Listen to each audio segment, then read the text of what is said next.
আসসালামু আলাইকুম, আশা করি আপনারা সবাই অনেক ভালো আছেন। নতুন একটা টেকনিক্স ভিডিওতে আপনাদের সবাইকে স্বাগতম।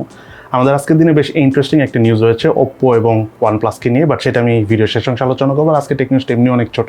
যাই হোক, আমাদের আজকের দিনে নাম্বার ওয়ান টেকনিউজটা হলো, আপনারা সবাই জানেন যে ইলন মাস্ক কিন্তু টুইটারকে কিনে নেওয়ার জন্য প্রায় 4,400 কোটি টাকার মতো অফার করেছে। বাট কেন করেছে সেটা কি জানেন? কারণ ইলন মাস্ক হলো টুইটারের 9.2% শেয়ারের মালিক ছিল। রিসেন্টলি একটা বড় ইনভেস্টর কোম্পানি 10%-এর মতো শেয়ার কিনে ফেলেছে। সো এখন ইলন মাস্কের মন মতো টুইটারে শেয়ার কিছু করতে পারতেছে না, যেহেতু তার থেকে বড় একজন শেয়ার হোল্ডার রয়েছে টুইটারে। দ্যাটস ওয়াই সে পুরো টুইটারটা কিনে নিতে চাচ্ছিল।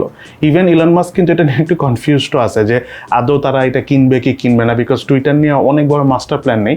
ইলন মাস্কে হয়তো বা রাতের বেলা ঘুম আসে নেই, মাথা গরম ছিল, জাস্ট অফারটা করে ফেলছে।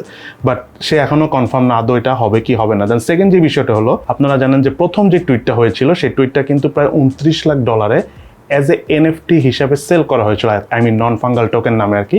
কিন্তু সেই টোকেনটা যে কিনেছিল, সেই এনএফটিটা যে কিনেছিল, সে আবার সেটা রিসেল করার প্ল্যান করেছিল। তো রিসেল করতে যেয়ে সে ভেবেছিল যে অ্যাটলিস্ট 1 কোটি মতো ডলার তো পাবে বা এরকম কিছু তো হবে। বাট সে মাত্র $6,200 মতো নিলাম উঠেছে, পরে আর সে সেল করে নাই।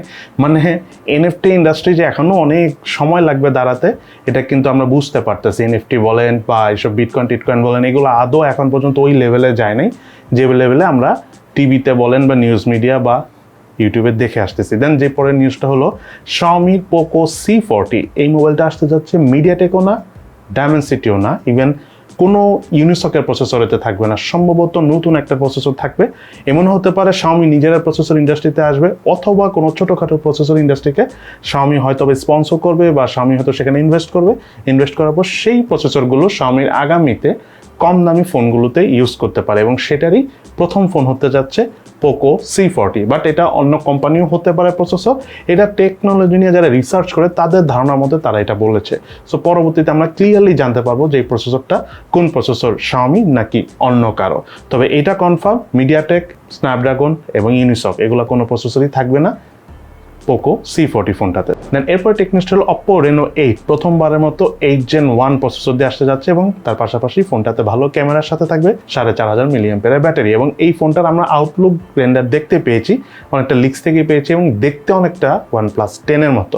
এবং এইটাই সেই সারপ্রাইজিং নিউজ যে আমরা অনেকদিন ধরে শুনতেছিলাম যে OPPO এবং OnePlus একসাথে হয়ে যাবে। সো আপনারা যদি Reno 8 এর এই যে রেন্ডার আউটলুকটা দেখতেছেন, আপনারা নিজেরাই বলেন যে OnePlus 10 এর সাথে OPPO Reno 8 এর কি ডিফারেন্স রয়েছে। এখন এই রেন্ডার আউটলুকসেই যদি অরিজিনাল হয় এবং OPPO Reno 8 যদি অরিজিনালি এই লুকসে আসে, যেটা সম্ভাবনা প্রায় 90%, যদি স্টিল তারপরও আসে, তাহলে কিন্তু একটা জিনিস ক্লিয়ার বোঝা যাচ্ছে যে OnePlus সম্ভবত বন্ধ হয়ে যাবে, অথবা OnePlus অন্য কিছু একটা করবে। আই থিঙ্ক মোবাইল নিয়ে OnePlus-এর খুব একটা প্ল্যান নেই। এবং আরেকটা জিনিস আপনাদেরকে বলি, OnePlus থেকে যেই তাদের সিইও বের হয়ে কার্ল পেই যে নাথিং কোম্পানিটা খুলেছে, সম্ভবত এই নাথিংয়ের মালিকও বিবিকে ইলেকট্রনিক্স বা যেটা বলা হচ্ছে OPPO, ভিভো, রিয়েলমি, এটার যে মালিক নাথিংয়ের মালিকও সেমই হবে।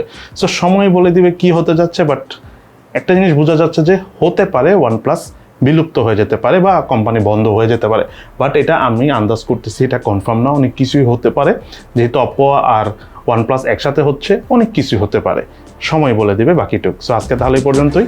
এই ছোট্ট টেক নিউজটা এখানেই শেষ করছি। ইনশাল্লাহ দেখা হবে ফিউচারে।